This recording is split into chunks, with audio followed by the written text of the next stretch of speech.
আসসালামু আলাইকুম। তো কেমন আছেন সবাই?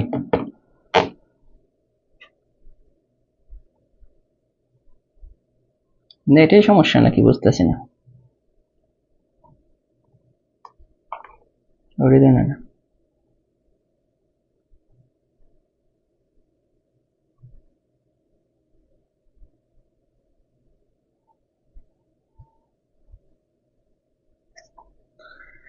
হ্যাঁ, অনেকদিন পর। সবার কি অবস্থা?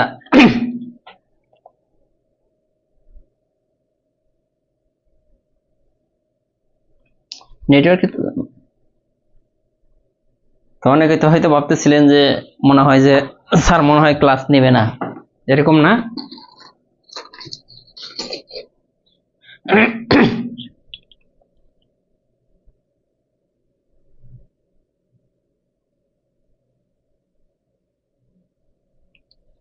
হ্যাঁ, তাসফিও ভালো আছে। তাসফি কিন্তু মানে বাসায় চলে এসেছে, একদিন নিয়ে আসবো।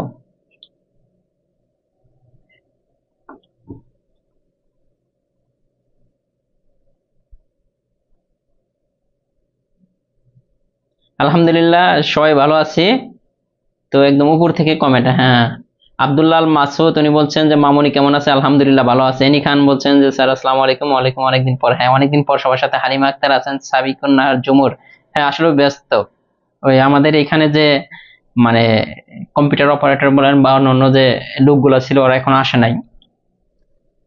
তারপরে রুদ্র সেন আছেন, সেতু ফায়াজ, সীমা শাহ, সাবিকুন নাহার জুমুর, সজীব সরকার, মাসুম আক্তার ইত্তি, পিঙ্কি রয় রিয়া, ফাতেমা খান, জান্নাত বাকিয়া, আমিনা খাতুন ডিনা, রিফাতুল নবী টুম্পা, পূজা, রাবেয়া আছেন, আমিনা খাতুন আছেন, শর্মিষ্ঠা বণিক আছেন, অনেকেই তো আছেন, আব্দুল কাদের শেখ,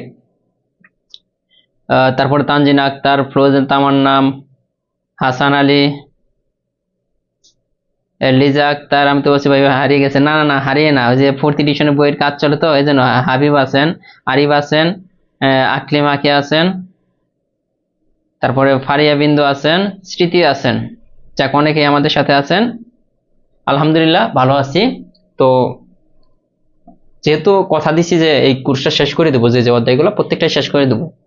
শেষ না করে দিয়ে মানে নাজমুল হক আছেন, নাজিজুর রহমান, বেলা শেষে, মনিরা মনি, রাবেয়া রাহি, শম্পা আক্তার, জান্নাত বাকিয়া। নেটে এমন করছে কেন? আমাদের তো নেট মোটামুটি মনে হয় এখানে ঠিকই আছে, নাকি আমাদের নেট প্রবলেম বলেন তো?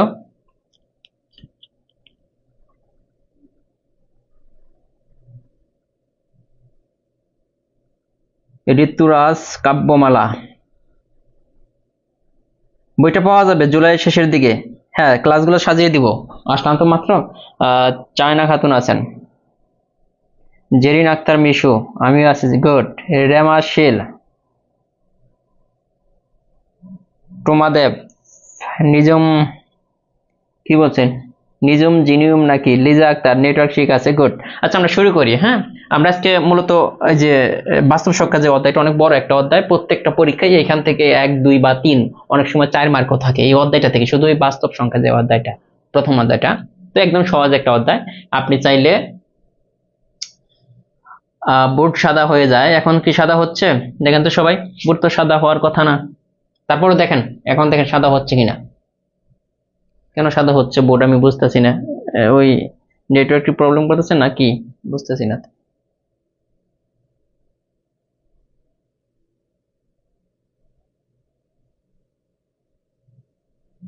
সাদা হলে তো কি করব? আচ্ছা, সাদা হচ্ছে কেন? এখানে তো টিস্যু নাই, ক্যামেরা লেন্সটা একটু মুছে দিলে ভালো হতো।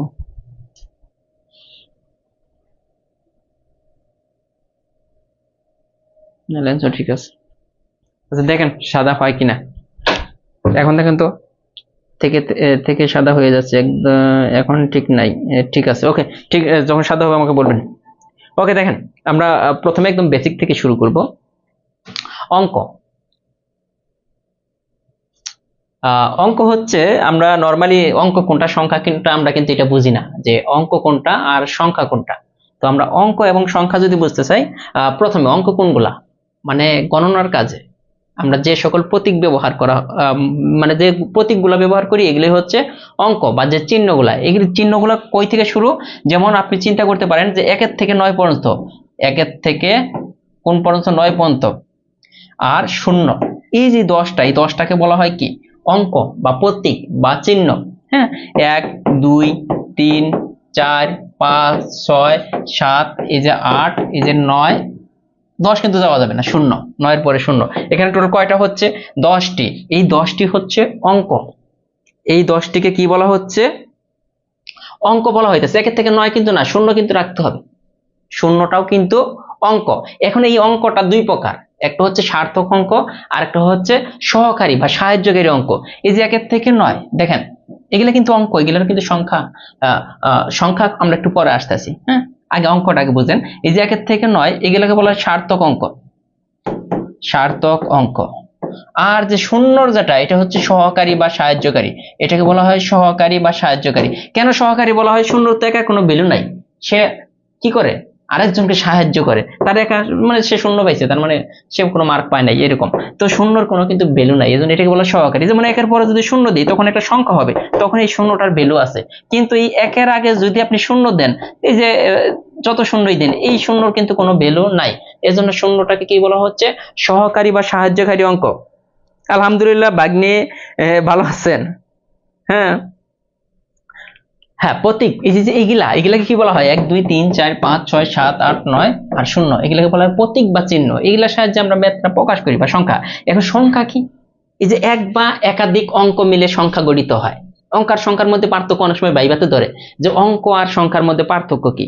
এই যে এক দেখেন, এক বা এখান থেকে যে কোনো একটা, দুইটা, তিনটা, এগুলো আপনি সংখ্যা। যেমন শুধু এক যদি বলি এটা অঙ্ক, আবার সংখ্যাও বলতে পারি। হ্যাঁ, আবার যদি 1-এর পরে 12 নেই, এটা 12 একটা সংখ্যা হয়ে গেল। তার মানে এক বা একাধিক অঙ্ক মিলে সংখ্যা হয়, এক বা একাধিক অঙ্ক মিলে সংখ্যা হয়। আপনি যে যত সংখ্যাই দেখেন, যতগুলো সংখ্যাই দেখেন, এই যে এইগুলার সমন্বয়ে, এই 10টার সমন্বয়ে, যেমন আমি যদি বলি যে 507, এটা একটা সংখ্যা, এটা কিন্তু অঙ্ক না, এটা কিন্তু অঙ্ক না, কারণ এখান থেকে আমি 3টা নিয়ে 507 বানিয়েছি। কিন্তু আমি যদি বলি 5, এটা অঙ্ক নাকি সংখ্যা? এটা দুইটাই, এটা অঙ্ক সংখ্যা। এখন মানে সংখ্যার সংখ্যা কি বলছে, সংখ্যার সংজ্ঞাটা কি? এক বা একাধিক অঙ্ক নিয়ে সংখ্যা কি হবে, এক বা একাধিক অঙ্ক নিয়ে সংখ্যা গঠিত হবে। আমরা এখন বলতে পারি যে এই প্রত্যেকটা অঙ্ক আবার সংখ্যা, এগুলা অঙ্ক আবার কি সংখ্যা। কিন্তু এটা কিন্তু শুধু সংখ্যা, এটাকে কিন্তু অঙ্ক বলতে পারবেন না। 507টাকে বা 50কে বা 70কে বা আপনি 85 লিখলেন, এগুলা কি? এগুলা শুধু সংখ্যা। যখন একের অধিক মিলিত হয়ে যাবে তখন হয়ে যাবে সংখ্যা। হ্যাঁ, আবার একটা যখন থাকবো, এটা এই একটাকে আমরা অঙ্কও বলতে পারবো, সংখ্যাও বলতে পারবো। এই 8টাকে আমরা অঙ্কও বলতে পারবো, সংখ্যাও বলতে পারবো। তার মানে ভাইভাতে যদি কখনো আসে অঙ্ক আর সংখ্যার মধ্যে পার্থক্য কি, বুঝিয়ে বলতে পারবেন কিনা বলেন?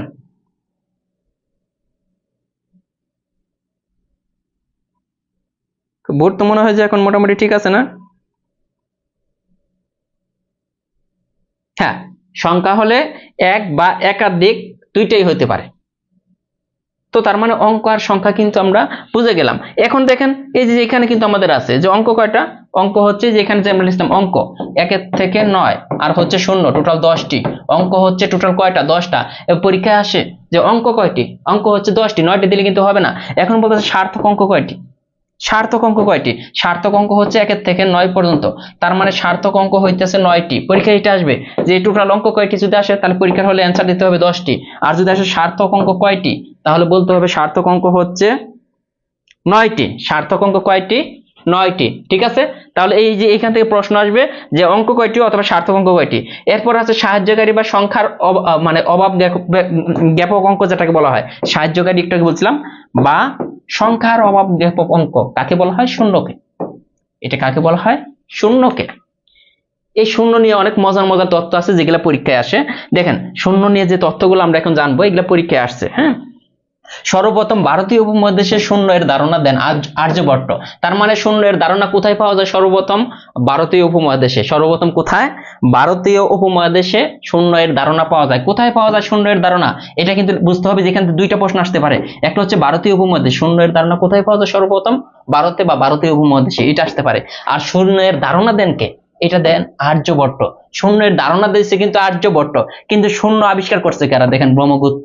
এটা কিন্তু অনেক সময় ভুল হয়, পরীক্ষা কিন্তু এটা আসে যে শূন্যের ধারণা কে দেন, অনেক সময় দেওয়া যায় যে ব্রহ্মগুপ্ত, আবার অনেক সময় বলা হয় যে শূন্য আবিষ্কার করছে কে, উল্টা পাল্টা দিয়ে দেন যে আর্যভট্ট। তা কিন্তু না, শূন্য ধারণা দিচ্ছে আর্যভট্ট, শূন্য আবিষ্কার করছে ব্রহ্মগুপ্ত। এই দুইটা কিন্তু ক্লিয়ার হতে হবে। চাই না আপনি, আমার এখানে নেট সমস্যা নাই। কই, আমার এখানে তো নেট সমস্যা আমি দেখতেছি না।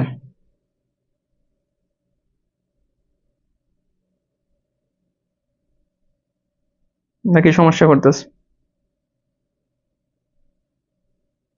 দেখেন তো ক্লিয়ার কিনা, যে যদি আসে পরীক্ষা আসে শূন্য আবিষ্কার কে করে, তাহলে লিখতে হবে ব্রহ্মগুপ্ত। আর শূন্যের ধারণা কে দিছে, তাহলে দিতে হবে আর্যভট্ট। আর সর্বপ্রথম মানে কোথায়, মানে এই যে মানে সর্বপ্রথম এই দেখেন ভারতীয় উপমহাদেশে শূন্য কোথায় ধারণা দেওয়া হয় বা শূন্য আবিষ্কার হয় কোথায়, এটা বলতে হবে ভারতীয় উপমহাদেশে। এটা জানা থাকতে হবে। হ্যাঁ, নেট ক্লিয়ার? ওকে। এরপরে বলছে শূন্য একটি কিন্তু পূর্ণ সংখ্যা। শূন্য হচ্ছে একটা পূর্ণ সংখ্যা, এটা মৌলিক বা যৌগিক নয়। শূন্য কিন্তু মৌলিক সংখ্যাও না, যৌগিক সংখ্যাও না, কিন্তু শূন্য হচ্ছে একটা পূর্ণ সংখ্যা। এটা বুঝতে হবে শূন্য কি সংখ্যা, একটা পূর্ণ সংখ্যা। আসতে পারে পরীক্ষার হলে। এখন কোন সংখ্যাকে শূন্য দিয়ে ভাগ করলে কি হয়? পৃথিবীর যে কোনো সংখ্যাকে যদি শূন্য দিয়ে ভাগ করেন এটা অনির্ণেয়। যেমন মানে আমি যদি লিখি এই যে আমি লিখলাম যে অনেক বড়, এটাকে আমি শূন্য দিয়ে ভাগ করলাম, সে কিন্তু কোনো ক্যালকুলেটর চাপতে দেখবেন সে কোনো অ্যান্সার দিতে পারবে না, মানে ইরর দেখাবে। তার মানে এটা হচ্ছে অনির্ণেয় বা অসংজ্ঞায়িত বা ইনফিনিটি। এই যে x/0 ইকুয়াল কি? অনির্ণেয়। আমি কেন x বললাম? x এর মান যে কোনো হতে পারে, শূন্য হতে পারে, 1 2 3 এরকম লাখ লাখ কোটি কোটি যাই লেখেন। এখন বলতে পারেন পরীক্ষায় এইটাও আসছে, 0/0 কি? শূন্য তো একটা সংখ্যা, পূর্ণ সংখ্যা বলছি একটু আগে, শূন্য একটা পূর্ণ সংখ্যা। শূন্যকেও শূন্য দ্বারা ভাগ করলে ইনফিনিটি হবে। শূন্যকেও যদি শূন্য দ্বারা ভাগ করেন তারপরেও ইনফিনিটি। এক্স দা আমি কি বুঝাইলাম? এক্স দা বুঝাইলাম যে এক্স এর মান যে কোনোটা হতে পারে, যাই যে কোনো সংখ্যা যদি আপনি উপরে দেন, শূন্য নিচে দিলে এটা সবসময় অসংজ্ঞায়িত। এখন পরীক্ষার হলে এইভাবে আসছে, মনে করুন পরীক্ষার হলে আসছে কিভাবে, অনেক কিছু শিখতে পারবেন আজকের ক্লাসে, যে আপনার পরীক্ষার হলে এইভাবে আসছে। দেখেন এইভাবে আইছে 1/x = 0। এটার ভ্যালু কত? এইটার ভ্যালু কত? এখন দেখেন এটাকে কিন্তু আমরা ট্রান্সফার করতে পারি। এটার নিচে দেখেন এভাবে এটাকে লেখা যায় না, এটার নিচে মনে মনে একটা 1 আছে, তাই না? এখন 1/0 = x বানানো যায় কিনা, কারণ এটাকে কোনাকুনি গুণ, তো এটাকে এটা এখানে এটাকে নেওয়া যায়। হ্যাঁ, এইভাবে যদি কোনাকুনি আপনি গুণ করেন, 0টা এখানে আসলে এটা এখানে যাইতে পারে, কারণ কোনাকুনি তো গুণ আকারে। তো তার মানে এটা কি? ইনফিনিটি। তার মানে x এর ভ্যালু কিন্তু হচ্ছে ইনফিনিটি এখানে। এটা কিন্তু পরীক্ষায় আসছে, দেখেন এটা ক্লিয়ার কিনা।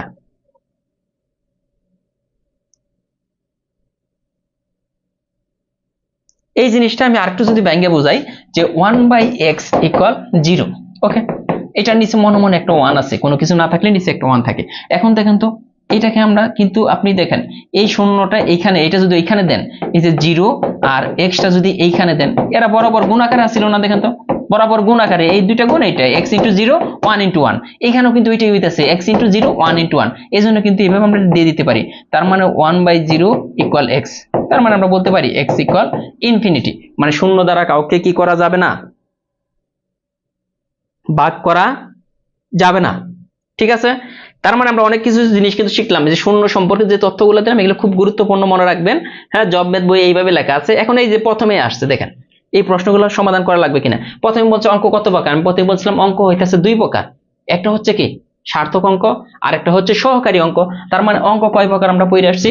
2 প্রকার। ওইখান থেকে সবগুলা প্রশ্ন আসবে, ওইখান থেকে সবগুলা প্রশ্ন আসবে। দেখেন এরপর আছে কি সার্থক অঙ্ক কয়টি, বলেন আপনারাই বলেন।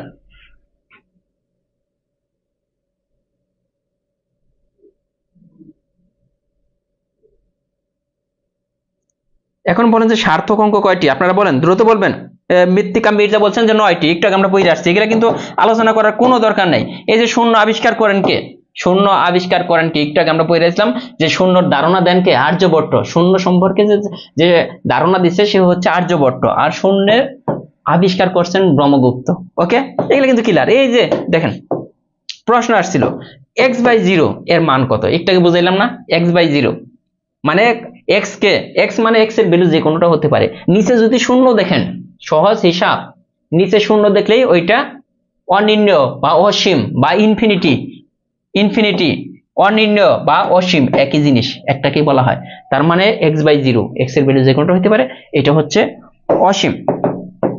এরপরে দেখেন একই প্রশ্ন আইছে না, এই যে শূন্য সংখ্যার আদি ধারণা কাদের, একটাকে বলছিলাম না ভারতীয় উপমহাদেশে, ভারতীয় উপমহাদেশে সর্বপ্রথম শূন্যের ধারণা দেওয়া হয়। তার মানে এখানে কিন্তু ভারতীয় দিতে হবে। অনেকে কিন্তু আবার গ্রিক দিয়ে দেন, কারণ গ্রিক সভ্যতাটা অনেক উন্নত ছিল, মনে করেন যে না শূন্য তো তাহলে গ্রিক সভ্যতা থেকে আবিষ্কৃত হয়েছে, তা কিন্তু ওখানে এটা ভারতীয়। তার মানে দেখেন আমরা জবমেদ বইয়ে দেখেন যেভাবে লিখছি, ঠিক একটু পল্লী পারা পরের প্রশ্নগুলো কিন্তু পারা যাইতেছে সব। এই যে নিচের কোনটি সার্থক অঙ্ক নয়, দেখেন এখানে সার্থক অঙ্ক কোনটা নয়, সার্থক অঙ্ক আমরা কি বলছিলাম 1 থেকে 9 পর্যন্ত হচ্ছে সার্থক অঙ্ক, আর শূন্য হচ্ছে সহকারী অঙ্ক। এখানে শূন্য কিন্তু সহকারী অঙ্ক। এগুলো আসলে আলোচনা করার কিছু নাই। এই যে কোন সংখ্যাকে সাহায্যকারী অঙ্ক বলা হয়, একই সাহায্যকারী অঙ্ক কাকে বলছিলাম, শূন্যকে। হ্যাঁ, এই যে 1/x = 0 হলে নিচের কোনটি সত্য, একটাকে বলছিলাম না 1/x = 0 বা 1/0 = x, একই কথা। তার মানে নিচে 0 এসে পড়ছে, তার মানে এটা ইনফিনিটি।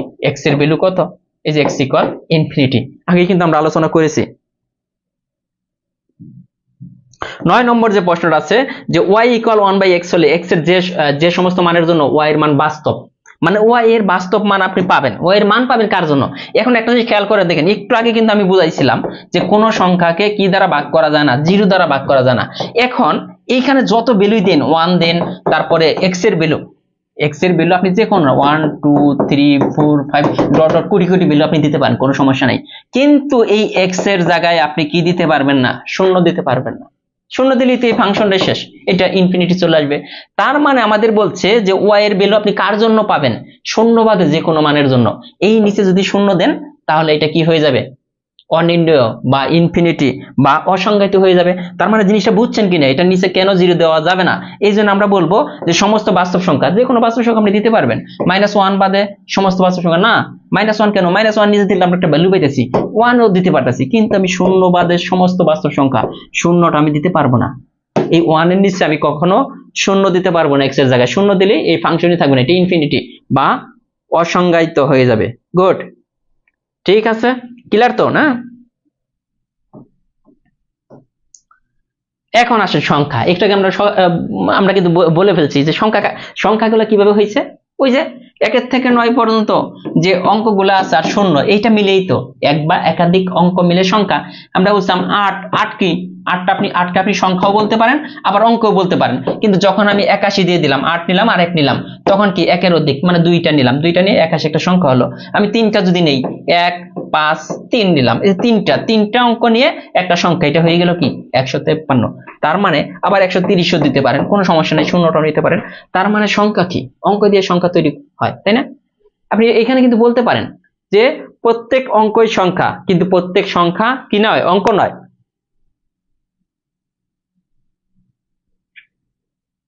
হ্যাঁ ভাই, হ্যাঁ হ্যাঁ হ্যাঁ হ্যাঁ, কালকে আসতেছে, ফাইনাল করে দেন। ওকে, কোনো সমস্যা নেই, যে একটা হলেই হলো।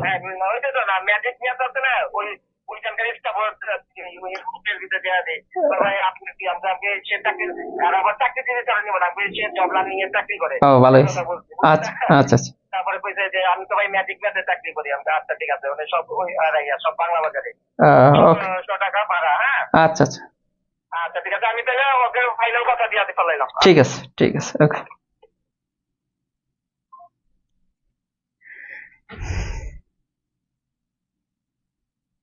ঠিক আছে, এখানে দেখেন তাহলে আমরা কিন্তু একটা কথা বলতেই পারি যে প্রত্যেকটা অঙ্কই, এই যে 1 2 3 4 5 6 7 8 9, এরা কিন্তু প্রত্যেকটা অঙ্ক আবার শূন্য, এরা কিন্তু প্রত্যেকেই অঙ্ক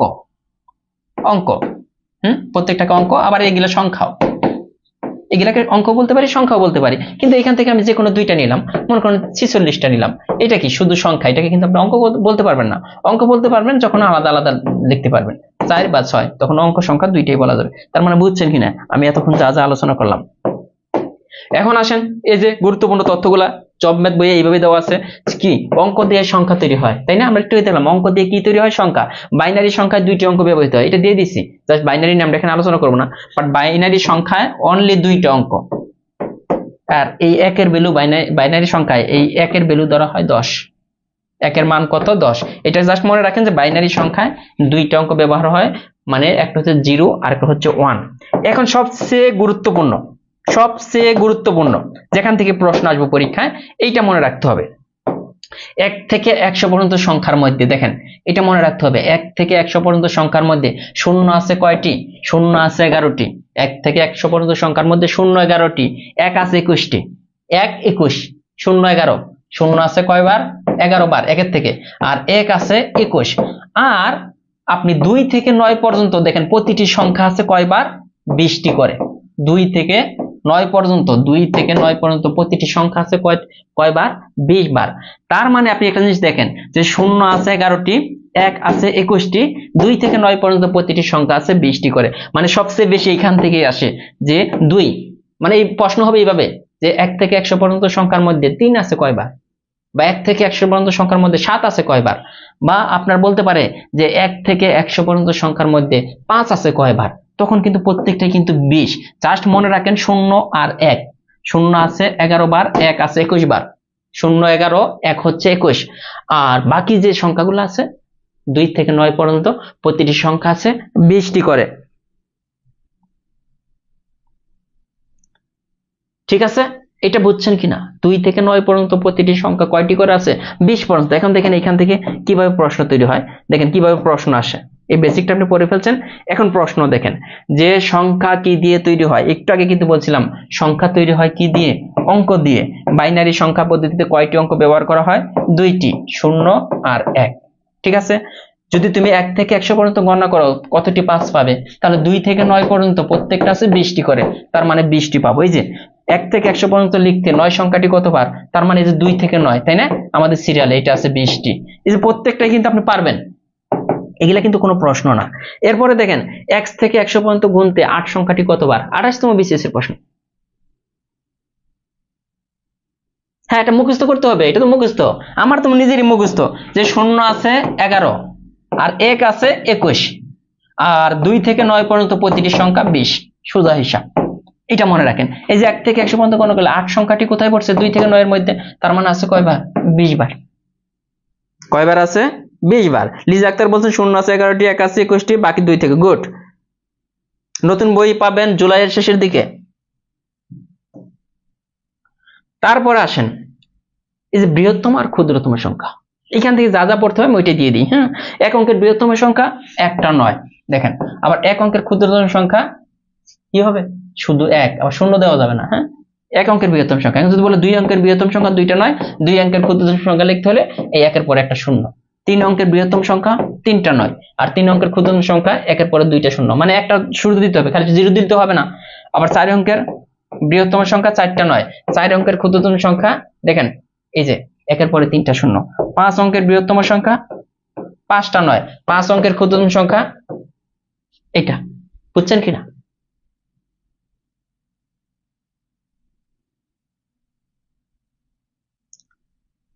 গোলাম মোর্শেদ সোহেল এতক্ষণে সালাম দিয়েছেন, অনেক পরে আসছেন। হ্যাঁ, এখন দেখেন পরীক্ষায় এখান থেকে কি কি আসে এটা তো জানা থাকে। এখানে বলা আছে 1 অঙ্কের বৃহত্তম সংখ্যা কোনটি। একটু আগে পড়ে ফেললাম যে 1 অঙ্কের বৃহত্তম সংখ্যা 9, আবার 1 অঙ্কের ক্ষুদ্রতম সংখ্যা যদি চাই তাহলে 1। ঠিক আছে, 5 অঙ্কের বৃহত্তম, এই যে এখানে আসেন, এগুলো হচ্ছে মজার অঙ্ক, যে এগুলো মজার অঙ্ক, পরীক্ষার হলে এগুলা এমনিতেই পারা যায়। এখানে কি বলতেছে 5 অঙ্কের বৃহত্তম, তাহলে 5 অঙ্কের বৃহত্তম সংখ্যা 5টা 9, 5টা 9। আর 5 অঙ্কের ক্ষুদ্রতম সংখ্যা যে 1 2 3 4 5। এখন হইতেছে এইখান থেকে এটা কি বলছে? যোগ করতে বলছে, তাহলে আমরা যোগ করে দিই, এখানে যোগ করে দিই। আপনি জাস্ট যোগ করে দেন, এখানে কি হবে দেখেন 9 9 9 9 10, যোগফল এইটা। সেইটা রাষ্ট্রায়ত্ত ব্যাংক সিনিয়র অফিসার আসছিল।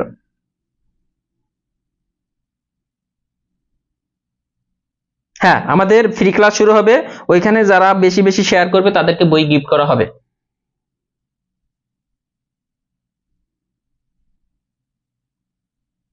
স্যার এগুলো ফ্রি ক্লাসও করাইছেন? আমার মনে নাই ফ্রি ক্লাসও করাইছে এগুলা।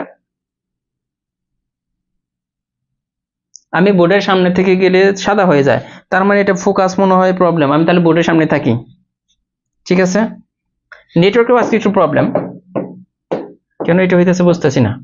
আচ্ছা দেখেন এরপরে কি আছে দেখেন, 29তম বিসিএস এর একটা প্রশ্ন। আমাদের বলা আছে যে 5 অঙ্কের ক্ষুদ্রতম সংখ্যা এবং 4 অঙ্কের বৃহত্তম সংখ্যার অন্তর। 5 অঙ্কের ক্ষুদ্রতম সংখ্যা, 5 অঙ্কের ক্ষুদ্রতম সংখ্যা এবং 4 অঙ্কের বৃহত্তম সংখ্যার অন্তর। 4 অঙ্কের 5 অঙ্কের ক্ষুদ্রতম সংখ্যা, 5 অঙ্কের ক্ষুদ্রতম সংখ্যা লিখতে হবে, এক লিখে কয়টা শূন্য দিতে হবে? 4টা শূন্য। তাহলে 5টা অঙ্ক হলো 1 2 3 4 5। আর এটার সাথে 4 অঙ্কের বৃহত্তম সংখ্যা, 4 অঙ্কের বৃহত্তম সংখ্যা মানে কয়টা নয়? 4টা নয়। এটা যোগ করতে বলছে। 10,000 এর সাথে 9,999 যোগ, তাহলে কত হবে? 19,999 নাকি? ও এটা কি চাইছে? অন্তর চাইছে, সরি, বিয়োগ করবো বললে আমি যোগ করে ফেলছি, এখানে বিয়োগ করতে বলছে। এখন দেখেন 10,000 থেকে 9,999 বিয়োগ করবেন, তাহলে 1 থাকে না? ওইভাবে করার দরকার নাই, জাস্ট থাকেই 1। এখানে একটা একই থাকবে, 9 আছে 10 হবে 1 হলে, মানে 10,000 থেকে 9,999 বিয়োগ করলে কত থাকবে? একটা 1 থাকবে, আর কিছুই কিন্তু থাকবে না। এগুলো কিন্তু মুখোমুখি করতে পারবেন। তারপরে আসেন 5 অঙ্কের বৃহত্তম সংখ্যা হতে 5 অঙ্কের ক্ষুদ্রতম সংখ্যা বিয়োগ করলে কত হবে? এগুলো পারা যাবে না। 5 অঙ্কের বৃহত্তম সংখ্যা 5টা নয়, আর 5 অঙ্কের ক্ষুদ্রতম সংখ্যা 1 2 3 4, এটা বিয়োগ করলে কত হবে? 8,000। এই যে এখানে শুধু একটা 8 হবে আর একটি 9 হবে। ঠিক আছে, এগুলা ক্লিয়ার, এগুলা পারা যাবে। এখানে অনেকগুলো প্র্যাকটিস আছে, এগুলা করে নেবেন। হ্যাঁ, এই যে প্র্যাকটিস গুলো করে নেবেন। এরপর আছে নির্দিষ্ট অঙ্ক ব্যবহার করে বৃহত্তম ক্ষুদ্রতম সংখ্যা গঠন। দেখেন নির্দিষ্ট অঙ্ক ব্যবহার করে বৃহত্তম, মনে করেন আমি অঙ্ক নিলাম এইটা 0 1 2, এই 3টা অঙ্ক নিছি। এইটা ব্যবহার করে প্রথমে যদি আমরা বৃহত্তম সংখ্যা গঠন করি, বৃহত্তম সংখ্যা মানে কি? বড় থেকে ছোট সাজাতে হবে। তো বড় কত? 2, ছোট কত? 1 0, এটা হচ্ছে বৃহত্তম সংখ্যা। এই অঙ্কগুলা ব্যবহার করে। হ্যাঁ, এখন এই অঙ্কগুলা ব্যবহার করে যদি ক্ষুদ্রতম সংখ্যা নিই, এই অঙ্কগুলা ব্যবহার করে যদি ক্ষুদ্রতম সংখ্যা নিই, তাহলে আমরা কি করব? ক্ষুদ্রতম সংখ্যা মানে কি? এইভাবে কি সাজাবো? 0 1 2, এটা সাজালে কি সার্থক অঙ্ক হইতেছে? 3 অঙ্কের, কিন্তু আমি বলছি 3 অঙ্কের হইতেছে না, তার মানে একটা আগে দিতে হবে। সবচেয়ে ছোট সংখ্যা যেখানে থাকবে ওইটা আগে দিতে হবে, এরপরে 0, এরপরে 2। যেমন এটা না থাকে যদি এটা থাকতো, যেমন 0 3 5, এইটা ব্যবহার করে ক্ষুদ্রতম সংখ্যা যখন গণনা করবেন, এখানে সবচেয়ে ছোট সংখ্যা কোনটা? 0 তো নেওয়া যাবে না, সবার আগে নিতে হবে ক্ষুদ্রতমটা, এরপরে 5, এটা হচ্ছে ক্ষুদ্রতম সংখ্যা। আর বড় সংখ্যা তো সবাই পারবেন, 5 3 0 বৃহত্তম সংখ্যা। তার মানে ক্ষুদ্রতম সংখ্যা গণনা করতে হলে এখানে যে ছোট সংখ্যাটা আছে ওইটা আগে নিতে হবে। ঠিক আছে, এখন আসেন দেখেন এই অঙ্কটা কতবার আসছে। 31তম বিসিএস আর অন্য চাকরির পরীক্ষায় হিউজ পরিমাণ আসছে, প্রাইমারিতেও আসছে 2019-এ। বলছে যে এই অঙ্কগুলা ব্যবহার করে 4 অঙ্কের বৃহত্তম ক্ষুদ্রতম সংখ্যা নির্ণয় করো। এখন 4 অঙ্কের বৃহত্তম ক্ষুদ্রতম সংখ্যা, 4 অঙ্কের বৃহত্তম সংখ্যা কি হবে? বৃহত্তম সংখ্যা তো সহজ, 0 1 2 3। ঠিক আছে, এটা দিয়ে প্রথমে বৃহত্তম সংখ্যা, বৃহত্তম সংখ্যা গণনা করতে হলে আমাদের প্রথমে কি করতে হবে? বড় থেকে ছোট সাজাতে হবে, এটা সবাই জানি। এখন ক্ষুদ্রতম সংখ্যা সাজাতে হলে সবার আগে ছোট সংখ্যা নিতে হবে, সবচেয়ে ছোট যে সংখ্যা, শূন্য বাদে ছোট সংখ্যা কত আছে? 1, এরপরে শূন্যটা দিয়ে দিতে হবে, এরপরে আবার ক্রমান্বয়ে সাজাতে হবে। তাহলে এটা বৃহত্তম সংখ্যা, এটা ক্ষুদ্রতম সংখ্যা। তাহলে বৃহত্তম সংখ্যা হচ্ছে 3210 আর ক্ষুদ্রতম সংখ্যা হচ্ছে 1023। এই দুইটার বিয়োগফল কত হয়? এটাই চেয়েছে। সহজ না? সহজ কিনা? আচ্ছা, নেটওয়ার্ক ডিস্টার্ব করতেছে।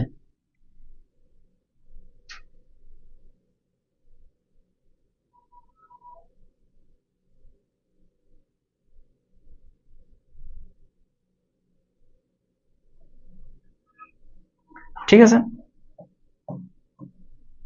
এরপরে দেখেন একই অঙ্ক, এই যে 0 1 2 3 4 দ্বারা গঠিত 5 অঙ্কের বৃহত্তম 5 অঙ্কের ক্ষুদ্রতম সংখ্যা কত? এখানে 5 অঙ্কের বৃহত্তম সংখ্যা যদি যোগফল চাইছে, 5 অঙ্কের বৃহত্তম সংখ্যা, তাহলে বড় থেকে সাজান ছোট দিকে। আর ক্ষুদ্রতম সংখ্যা, তাহলে এখানে 1 হচ্ছে সবচেয়ে ছোট, একটা আগে নিতে হবে, এরপরে 0, তারপরে সাজান ছোট থেকে বড়। এখন এই দুইটা যোগ করে দেন।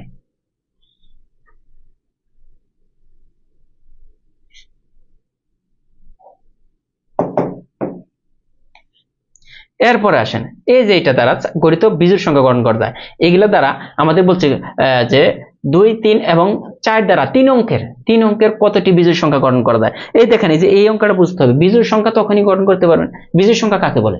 কোন অঙ্কের শেষে যদি বিজোড় মানে অড নম্বর গুলো থাকে, যেমন এখানে যদি 234, এটা কিন্তু বিজোড় না, কিন্তু আমি যদি এটা নেই 243, এটা কিন্তু বিজোড় সংখ্যা, শেষে একটা বিজোড় মান থাকতে হবে। তো এইখান থেকে আমরা বিজোড় সংখ্যা যদি আমরা গঠন করতে চাই, এই যে এখানে একমাত্র এখানে বিজোড় কে আছে, বিজোড় অঙ্ক আছে 3 বা বিজোড় সংখ্যা আছে 3, এটা থাকতে হবে লাস্টে। তো দেখেন এটাকে লাস্টে ফিক্স রাখেন, তাহলে এই দুইটা অঙ্ক, এটা তো আমরা নিয়েই গেলাম, এই দুইটা অঙ্ক আছে, একবার 2 ফোন নিলাম, এই দুইটা অঙ্ককে আপনি কয়বার সাজাইতে পারেন? 4, 2, এটাই তো করতে পারেন। লাস্টে তো আমরা 3 আগে ফিক্সড করেছি, তার মানে কয়টা বিজোড় সংখ্যা গঠন করা যায়? 2, 3, 4 ব্যবহার করে 2টা বিজোড় অঙ্ক গঠন করা যায়, এর চেয়ে বেশি কিন্তু আপনি সাজাতে পারবেন না। দেখেন 2, 4 তো এটা জোড়, এদের আমি লিখলাম, 3 আমি একবার নিলাম, এই যে বিজোড়টা লাস্টে থাকতে হবে, এই 3টা লাস্টে রাখতে হবে, আবার এই 3টা লাস্টের, এই দুটোকে আপনি কি করতে পারবেন? 4 এবং 2 হিসাবে সাজাতে পারবেন, আর কিন্তু কিছু করতে পারবেন না।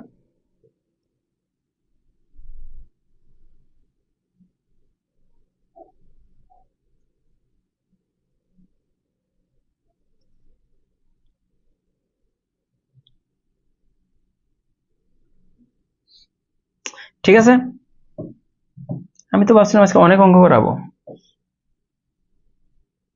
এগুলো তো প্র্যাকটিস করলে প্র্যাকটিস এগুলো পারবেন। আমরা অঙ্কের স্বকীয় মান আর স্থানীয় মান, দেখেন এই জিনিসটা আমি বুঝাবো, এই জিনিস একটু মনে রাখতে পরীক্ষার হলে হুট করে চলে আসে। যেমন আমি এক্সাম্পল যদি এইটাই দিই, এই অঙ্কে স্বকীয় মান আর স্থানীয় মানকে, স্থানীয় মান হচ্ছে কোন অঙ্ক তার অবস্থানের জন্য যে মান প্রকাশ করে ওটাকে বলা হয় স্থানীয় মান। যেমন আমি যদি একটু এক্সাম্পল দিয়ে বুঝাই, এই 6 অঙ্কটার, এটার স্বকীয় মান আর স্থানীয় মান দুইটাই কিন্তু 6, কারণ এটা এককের করে, আর এটা দশক, আর এটা আছে শতকের করে। তো যখন আমরা স্থানীয় মান প্রকাশ করব, এই যে 6, 6, 6, এটা স্থানীয় মান যদি প্রকাশ করি, ছোটবেলায় এইভাবে লিখতাম 6 × 1, মনে আছে কিনা? এইটার স্থানীয় মান কত হবে? 6 × এটা কত? একক দশক, এজন্য 10 দ্বারা গুণ, এটার স্থানীয় মান কত হবে? 6 × 100, মানে 00, মানে 600, এইভাবে গুণ করতে হবে, আর কাজ থাকতো এটা।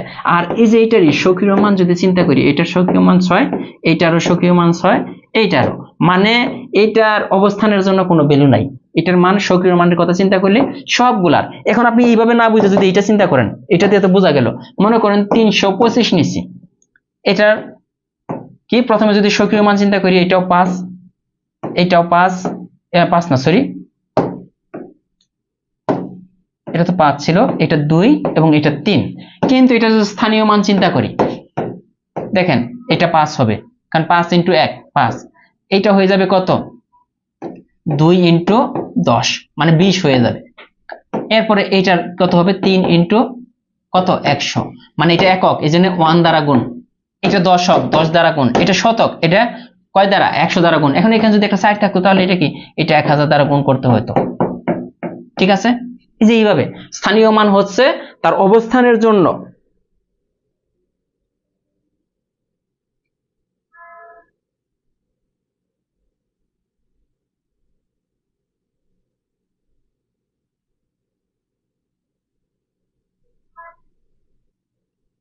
এরপরে দেখেন, এখন এই যে এইখানে এসে আমরা যখন দেখেন, এটা বলছে যে এই অঙ্কটা প্রশ্নটা কি বলছে, যে এটার সংখ্যাটিতে সর্ববামের 6 এর মান কত? সর্ববাম কোনটা? দেখেন তো এখানে সর্ববাম, এটা ডাইনের, এটা সর্ববামের সংখ্যা কোনটা? 6, 6 এর কি চাইছে? স্থানীয় মান চাইছে। স্থানীয় মান, এটা স্থানীয় মান কত? শুধু 6, এরপর এটা স্থানীয় মান 6 × 10, এরপর এটা স্থানীয় মান 3 নম্বরটা 6 × 100, তার মানে সর্ববামের এই যে এইটারটা চাইছে, এইটারটা কত হবে? একক দশক শতক, এই জন্য 100 দ্বারা গুণ।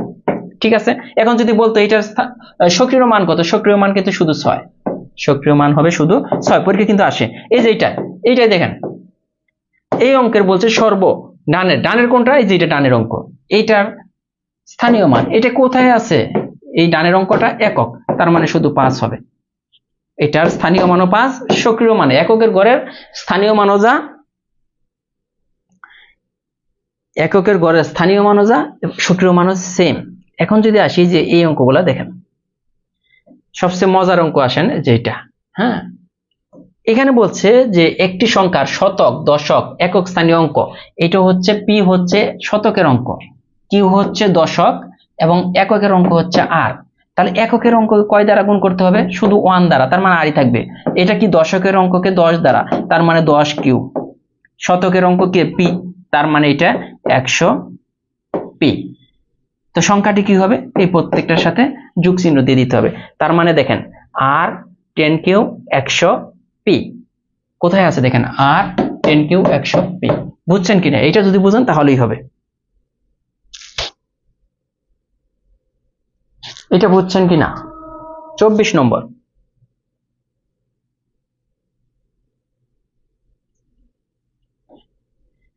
এরপরে একই অঙ্ক আছে এখানে। এরপরে কি আছে? বাস্তব সংখ্যা আছে। বাস্তব সংখ্যার সংজ্ঞা যদি আপনারা জানেন, বাস্তব সংখ্যা তো একদম সহজ। আমি তো অনেক কথা বলে ফেলছি আজকে। হ্যাঁ,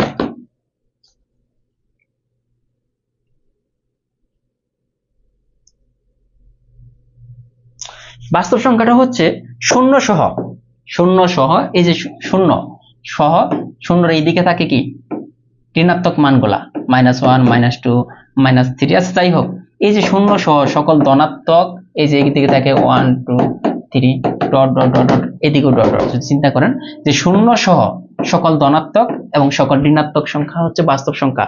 শূন্য থাকবে, ধনাত্মক সংখ্যা থাকবে, ঋণাত্মক সংখ্যা থাকবে, তাহলে এটাকে কি বলা? আপনি এগুলা মানে মাইনাসের যে কোনো সংখ্যা হচ্ছে বাস্তব সংখ্যা, আবার ধনাত্মক যে কোনো সংখ্যা আপনি চিন্তা করেন বাস্তব সংখ্যা, শূন্যটা বাস্তব সংখ্যা। তার মানে শূন্যটা কিসের মধ্যে পড়ে? শূন্যটা বাস্তব সংখ্যা। আমিনা খাতুন বলছেন যে প্র্যাকটিসের 1 নম্বরটা করে দেন। ওকে করে দিচ্ছি। প্র্যাকটিসের 1 নম্বরটা এই যে এখানে, এটা আমি করে দিয়ে যাচ্ছি। এই যে এখানে বলছে কোন সংখ্যার একক, একক তাহলে কোনটা? এক্স এই হিসাবে। দশক কোনটা বলতেছে যেহেতু ওয়াই, এবং শতক কোনটা? জেড। তার মানে কাকে কয় দ্বারা গুণ করতে হবে? এককটা 1 দ্বারা, তাই না? শুধু এক্স।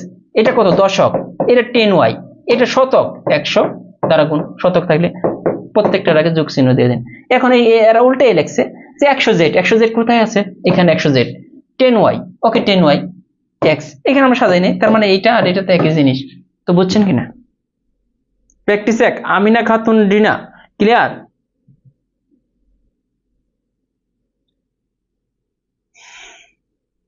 তার মানে বাস্তব সংখ্যা কি? বাস্তব সংখ্যা হচ্ছে শূন্য থাকবে, ধনাত্মক সংখ্যাও থাকবে, ঋণাত্মক সংখ্যাও থাকবে, এটাকে বলা হয় বাস্তব সংখ্যা। শূন্য, ধনাত্মক, ঋণাত্মক, এগুলাকে বলা হচ্ছে যে বাস্তব সংখ্যা।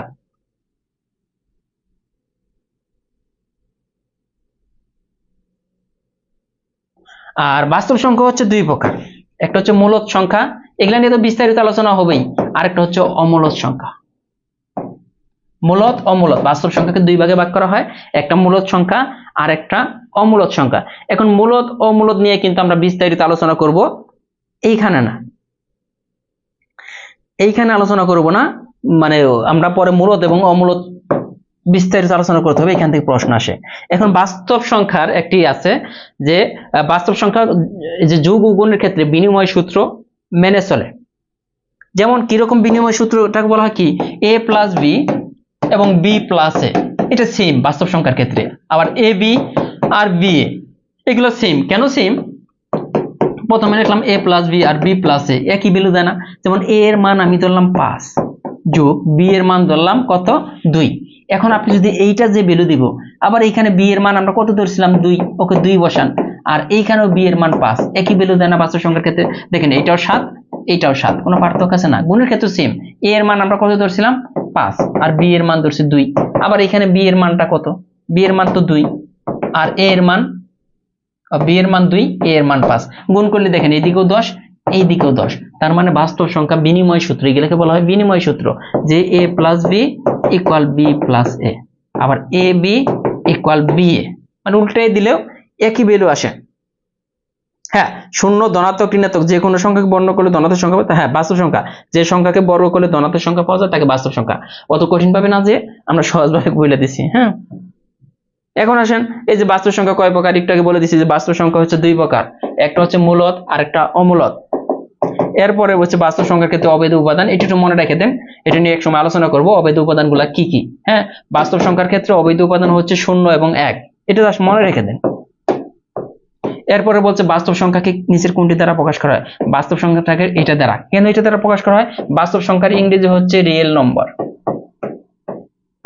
তো এইখানে আর নিয়ে এটাকে বলা হয় বাস্তব সংখ্যার সেটকে আর দ্বারা প্রকাশ করা হয়। দেখেন এমন কোন জিনিস নেই যে আলোচনা না হচ্ছে। এখন ABC বাস্তব সংখ্যা যদি হয় তাহলে এই যে A plus B plus C আমাদের বলতেছে এটার ক্ষেত্রে কোনটা একই রেজাল্ট দিবে। এইখানে দেখেন এইটা যে কথা আর এইটা কিন্তু একই কথা, A plus C plus B একই না?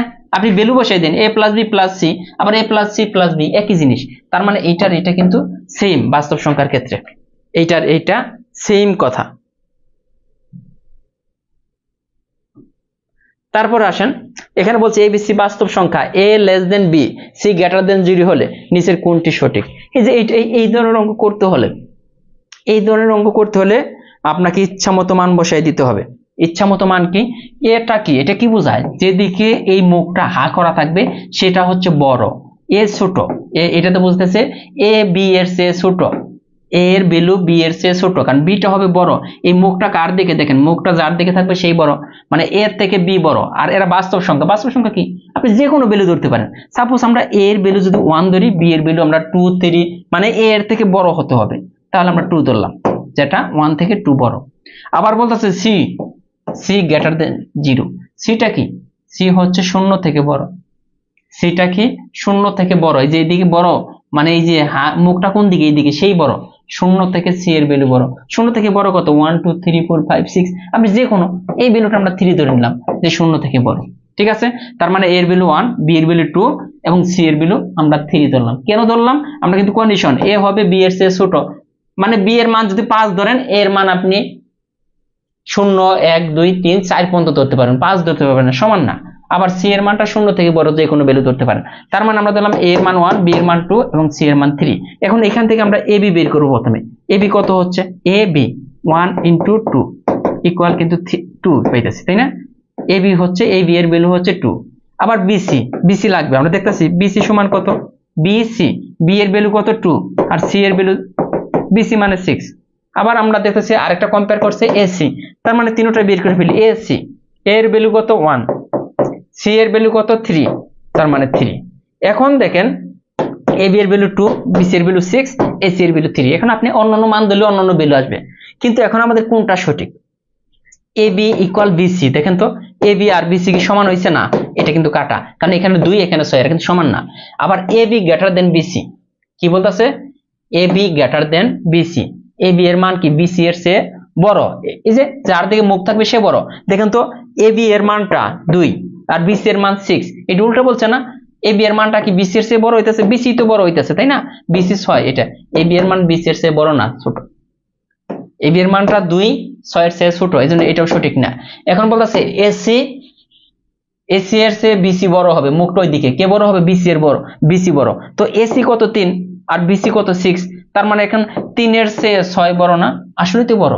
এই যে AC লেস দেন BC, এটা সত্য কিনা দেখেন, 3 এর চেয়ে 6 বড়, তার মানে এটা কিন্তু সত্য, তার মানে এটাই কিন্তু সঠিক অ্যান্সার, এটাই কিন্তু সঠিক অ্যান্সার। হ্যাঁ, মুখ যার দিকে সেই বড়, এটা আপনারা এইভাবে করে নিতে হবে, কিছু করার নাই, এগুলো সহজ জিনিস। এই যে একই অঙ্ক। এরপর আছে অবাস্তব সংখ্যা। এখন অবাস্তব সংখ্যার সংখ্যাটা যদি আমি দিয়ে দিই, যে কোন সংখ্যাকে বড় করলে যদি ঋণাত্মক মান পাওয়া যায় তাকে অবাস্তব সংখ্যা বলে। কোন সংখ্যাকে বড় করলে যদি ঋণাত্মক মান পাওয়া যায়, এখন কোন সংখ্যাকে বড় করলে রুটের ভিতরে যা থাকবে ওইটাকে বড় করলে নরমালি ঋণাত্মক সংখ্যা পাওয়া যায়।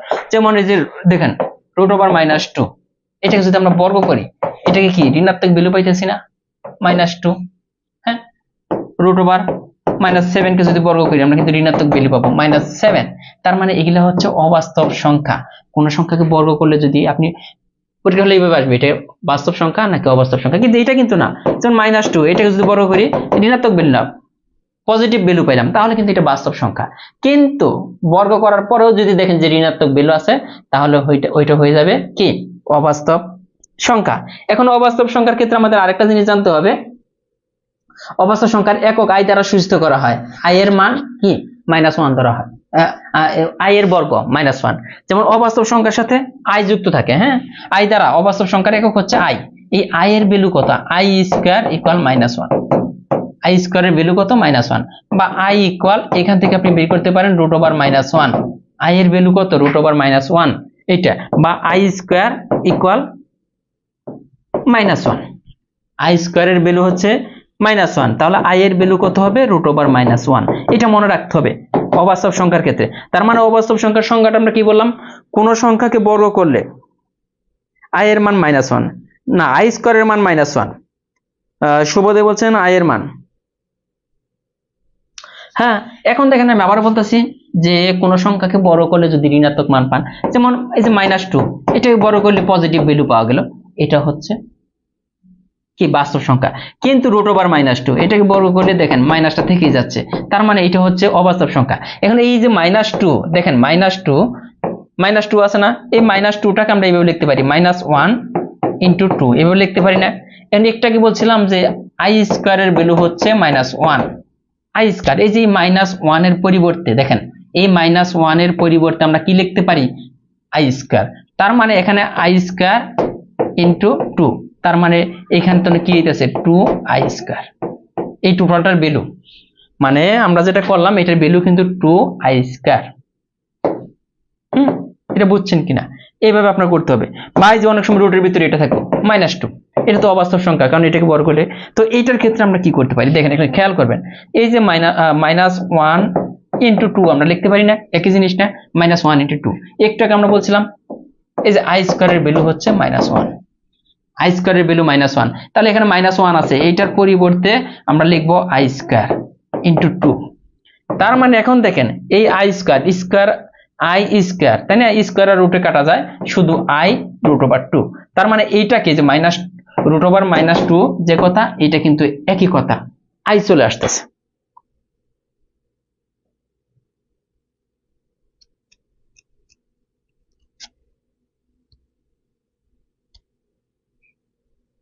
এখন হইতেছে দেখেন, একটা হচ্ছে অবাস্তব সংখ্যা আমরা এটা বললাম, এখন হইতেছে বিশুদ্ধ অবাস্তব সংখ্যা, মানে পিওর অবাস্তব সংখ্যা কোনগুলা? কোন সংখ্যার সাথে যদি আই যুক্ত থাকে, কোন সংখ্যার সাথে, যেমন 3i, একটু আগে যেটা বললাম যে 2i, বা i √2, এই যে এই আইটা যদি যুক্ত থাকে, এইটাকে বলা হবে পিওর অবাস্তব। পিওর অবাস্তব মানে আপনার কি বলতেছে যে বিশুদ্ধ অবাস্তব সংখ্যা, এগুলা যদি কোনো সংখ্যার সাথে আই যুক্ত থাকে, এগুলাকে বলা হবে বিশুদ্ধ অবাস্তব সংখ্যা। ঠিক আছে? তো বিশুদ্ধ অবাস্তব সংখ্যা কিন্তু আমরা চিনে ফেললাম। এগুলা দেখি পরীক্ষার হলে এগুলাই আসবে, এই যে বিশুদ্ধ অবাস্তব সংখ্যা, এই যে কোনো ধ্রুবক বা চলকের সাথে আই যুক্ত থাকলে, যেমন আমি যদি বলি যে 7i, এটাকে আপনি বলতে পারবেন বিশুদ্ধ অবাস্তব সংখ্যা। ঠিক আছে? এই যে এখানে কিন্তু আছে যে কোনটি অবাস্তব সংখ্যা, সরাসরি এই যে কোনটি অবাস্তব সংখ্যা, হ্যাঁ দেখেন এটার সাথে আই যুক্ত আছে, এটা অবাস্তব সংখ্যা, এটা অবাস্তব সংখ্যা, এটা, তার মানে সবগুলাই হচ্ছে বিশুদ্ধ অবাস্তব সংখ্যা বা শুধু অবাস্তব সংখ্যা, যাই বলুক। এরপর আছে যে এই অঙ্কটা 41তম বিসিএস এর, এইটা আমি সমাধান দেখাবো। এটা আসেন, এরপরের লাইনটা আমরা একটু আগে যেভাবে করছিলাম, মাইনাস আলাদা করব, হ্যাঁ, -1 × 8 ইন্টু, এখানে দেখেন এই অঙ্কটা -1 × 2, একটা আগে বলছিলাম আই স্কয়ার ইকুয়াল -1, তো -1 এর পরিবর্তে আমরা একটা করে আই স্কয়ার দিতে পারবো এঙ্কে। দেখেন এই যে -1, এটার পরিবর্তে আমরা লিখবো আই স্কয়ার × 8, এই পার্টটা সেম কথা, -1 আছে, তার মানে আই স্কয়ার × 2। এখন খেয়াল করেন স্কয়ার আর রুটে কাটা যাব, এখানে একটা আই বের হয়ে আসতেছে, এখানে কিন্তু √8 ইনটু, এখানে সেম ভাবে স্কয়ার আর রুটে কাটা যাবে, একটা আই বের হয়ে আসবে 2, এই পর্যন্ত বুঝছেন? এখানে একটা আই, এখানে একটা আই, এর কিন্তু গুণ আকার আছে, তার মানে i × i হইতাছে।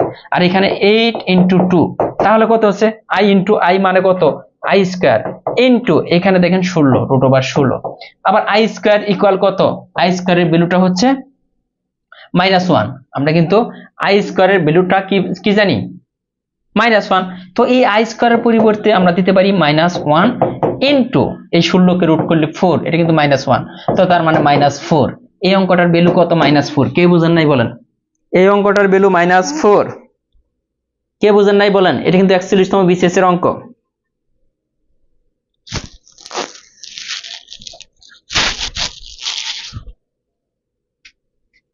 এটা ক্লিয়ার হয়েছে? 31 নম্বর না, আইসি না, আই হচ্ছে ক্লিয়ার হয়েছে কিনা বলেন, কেউ যদি না বুঝে থাকেন বলতে পারেন, এ করে অনেকেই বুঝেন না।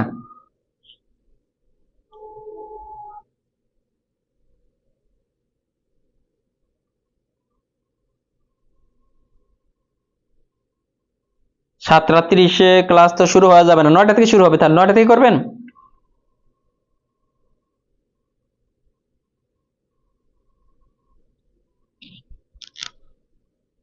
নয়টা থেকে নিতে পারবো।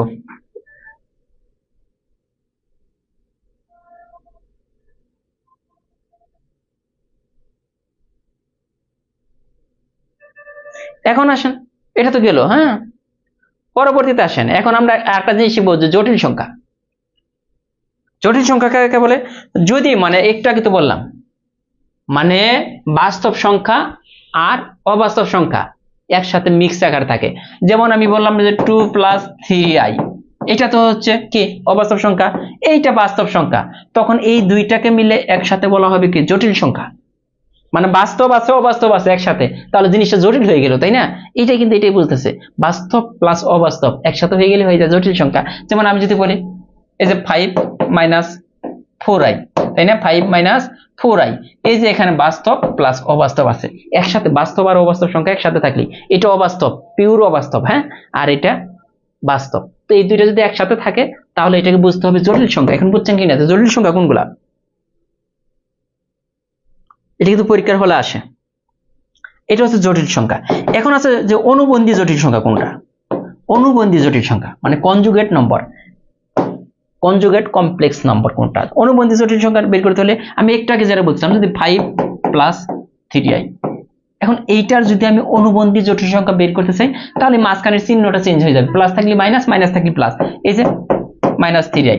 তার মানে এই সংখ্যাটার অনুবন্ধী জটিল সংখ্যা এইটা। আবার যদি আমি বলতাম যে এরকম হইতেছে যে 3 - 2i, এইটার অনুবন্ধী জটিল সংখ্যা কত? জাস্ট এই যে মাইনাসটা প্লাস হয়ে যাবে, আর কিছুই না। তো বুঝছেন কিনা এই যে বাকি সব সেম থাকবে। অনুবন্ধী জটিল সংখ্যাগুলো বুঝতেছেন কিনা? অনুবন্ধী জটিল সংখ্যা এটা না বুঝলে আমরা যদি যেটাই আসি তাহলে বুঝবেন। যে যে পরীক্ষার হলে আসছে এগুলো হুট করে চলে আসে, এত এর জটিল সংখ্যা, এত একটি জটিল সংখ্যা, এই জটিল সংখ্যাটির অনুবন্ধী জটিল সংখ্যা কত? এটার অনুবন্ধী সংখ্যা, তাহলে এই যে 7i আছে, তাই না? এটার অনুবন্ধী সংখ্যা মাঝখানে শুধু প্লাস চলে আসবে। ক্লিয়ার? যে অনুবন্ধী। আবার যদি এরকম থাকতো 3 + 5i, এইটার বলতেছে অনুবন্ধী সংখ্যা কত? এই যে প্লাসের জায়গায় মাইনাস, মাইনাসের জায়গায় প্লাস, প্লাসের জায়গায় মাইনাস, এটা হচ্ছে অনুবন্ধী সংখ্যা।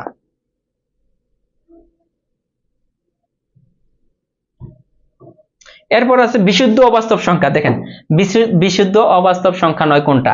আমি বলছিলাম কোন সংখ্যার সাথে যদি i যুক্ত থাকে এটা বিশুদ্ধ অবাস্তব সংখ্যা, এইটা বিশুদ্ধ অবাস্তব সংখ্যা, এটাও বিশুদ্ধ অবাস্তব সংখ্যা, এটাও বিশুদ্ধ, কিন্তু এটা কিন্তু বিশুদ্ধ না, কারণ এটা বাস্তব অংশ। আবার এইটা অবাস্তব, বাস্তব আর অবাস্তব একসাথে হলে জটিল সংখ্যা, এটা কিন্তু জটিল সংখ্যা। তো জটিল সংখ্যাটা বুঝছেন কিনা এটা বলেন তো?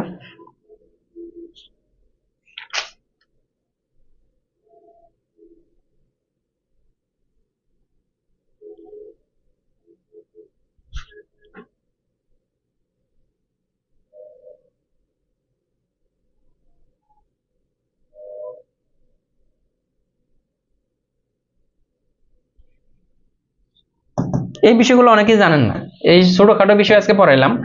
এই স্বাভাবিক সংখ্যা কাকে বলে? শূন্য অপেক্ষা বড় যে কোনো সংখ্যাকে স্বাভাবিক সংখ্যা। দেখেন শূন্য থেকে বড় হতে পারবে, তার মানে স্বাভাবিক সংখ্যা কিন্তু ঋণাত্মক না, স্বাভাবিক সংখ্যা কিন্তু ঋণাত্মক সংখ্যা না। মানে শূন্য থেকে বড় হতে হবে 1 2 3 4, মাইনাসে যাইতে পারবেন না, কারণ মাইনাস তো মাইনাস যে কোনো সংখ্যার চেয়ে কিন্তু শূন্য বড়। তার মানে শূন্য অপেক্ষা বড় 1 2 3 4 যত বড় যেতে পারে সমস্যা নেই। শূন্য অপেক্ষা বড় যে কোনো সংখ্যাকে বলা হয় ন্যাচারাল, মানে স্বাভাবিক সংখ্যা। স্বাভাবিক সংখ্যাকে n দ্বারা প্রকাশ করা হয়। ন্যাচারাল নম্বরকে স্বাভাবিক সংখ্যা মানে কি? ন্যাচারাল নম্বর, ন্যাচারাল নম্বরকে n দ্বারা প্রকাশ করা হয়। এরপরে আছে হচ্ছে পূর্ণ সংখ্যা কাকে বলে? ইন্টিজার, যেটাকে বলা হয় ইন্টিজার, শূন্য সহ সকল ধনাত্মক ঋণাত্মক অখণ্ড সংখ্যা, মানে পূর্ণ সংখ্যা। শূন্য সহ সকল ধনাত্মক ঋণাত্মক অখণ্ড সংখ্যা সমূহকে পূর্ণ সংখ্যা বলা হয়। শূন্য সহ বাস্তব সংখ্যা শূন্য সংখ্যা পার্থক্য, বাস্তব সংখ্যা বলতে শূন্য সহ সকল ধনাত্মক আর ঋণাত্মক বলছিলাম, কিন্তু বাস্তব সংখ্যার মধ্যে কিন্তু ভগ্নাংশ থাকবে। বাস্তব সংখ্যার মধ্যে ভগ্নাংশ থাকবে, কিন্তু পূর্ণ সংখ্যার মধ্যে ভগ্নাংশ থাকা যাবে না। অখণ্ড বলছে, অখণ্ড সংখ্যা বলছে।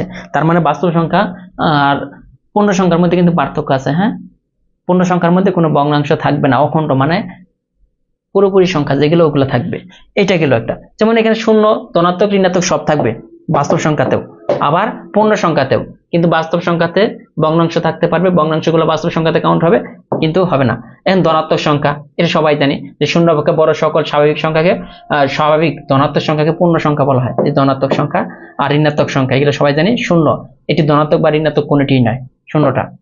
হ্যাঁ, এখন আসেন বিশেষ নোট, এটা একটু মনে রেখে দেন যে এক সংখ্যাটি মৌলিক বা যৌগিক কোনটি নয়, এটা কি স্বতন্ত্র সংখ্যা, এটা মৌলিকও না যৌগিকও না। হ্যাঁ, এক। বাস্তব সংখ্যার ক্ষেত্রে অবৈধ উপাদান এটা পড়ছে। আবার যে কোনো দুইটি বাস্তব সংখ্যার যোগফল সর্বদাই বাস্তব সংখ্যা হবে। যে কোনো দুইটা বাস্তব সংখ্যা যদি যোগ করেন, 3 আর 2 যোগ করলে যে সংখ্যাটা পেলাম বাস্তব, আবার 7 আর 4 যোগ করলে 9 বাস্তব সংখ্যা। হ্যাঁ, দুইটা বাস্তব সংখ্যা যোগ করলে বাস্তব সংখ্যা পাওয়া যাবে। এটা বলছে বাস্তব সংখ্যার পরম মান সবসময় ধনাত্মক, যে কোনো সংখ্যার পরম মান। যেমন এই যে এটা পরম মান চিহ্ন কোনটা, এটার ভিতরে যদি 4 থাকে তাও 4 বাস্তব সংখ্যার ক্ষেত্রে, আবার এটার ভিতরে -4 থাকলে তাও 4, মানে পরম মান এর ভিতর থেকে যে সংখ্যাগুলো বের হবে মাইনাস থাকবে না, ঋণাত্মক থাকবে না। হ্যাঁ, শেষ শেষ শেষ, একটু আছে, আর একটু আছে। দেখেন, স্বাভাবিক সংখ্যার বর্গ স্বাভাবিক সংখ্যা হয়, আর স্বাভাবিক সংখ্যার সেটের ক্ষুদ্রতম সংখ্যা। স্বাভাবিক সংখ্যা কি একের থেকে শুরু না, তো এই জন্য বলছে ক্ষুদ্রতম সদস্য 1। এখন চলে আসেন এই যে প্র্যাকটিস গুলা। বাস্তব সংখ্যার পরম মান সবসময় কি ধনাত্মক, একটাকে বলছে বাস্তব সংখ্যার পরম মান। পরম মানের ভিতর থেকে সবসময় ধনাত্মক সংখ্যা, এটা মাইনাস থাকলে ধনাত্মক বের হবে। হ্যাঁ, কোন একটি বাস্তব সংখ্যা এ হলে এর পরম মান এ হলে এটা কি প্লাস মাইনাস এ হবে। হ্যাঁ, এক কোন ধরনের সংখ্যা, এক কিন্তু মৌলিক বা যৌগিক কোনটি নয়। ওই যে স্বাভাবিক সংখ্যার বর্গ কি স্বাভাবিক সংখ্যাই হবে, এটাকে বলছে যে কোনো দুইটি বাস্তব সংখ্যার যোগফল সর্বদাই বাস্তব সংখ্যা। এগুলা কিন্তু দেখেন স্বাভাবিক সংখ্যা সেটের ক্ষুদ্রতম সদস্য কত, 1। মোটামুটি এই পর্যন্ত। এরপর আমরা মূলদ আর অমূলদ নিয়ে আলোচনা করব। ঠিক আছে, এরপরে অমূলদ আর মূলদ একদম সহজ বিষয়গুলো নিয়ে আমরা আলোচনা করব। তো আজকের মতো এই পর্যন্তই, আগামীকাল কিন্তু ক্লাস আছে, মনে রাখবেন। তো ধন্যবাদ সবাইকে, ভালো থাকবেন, আল্লাহ হাফেজ।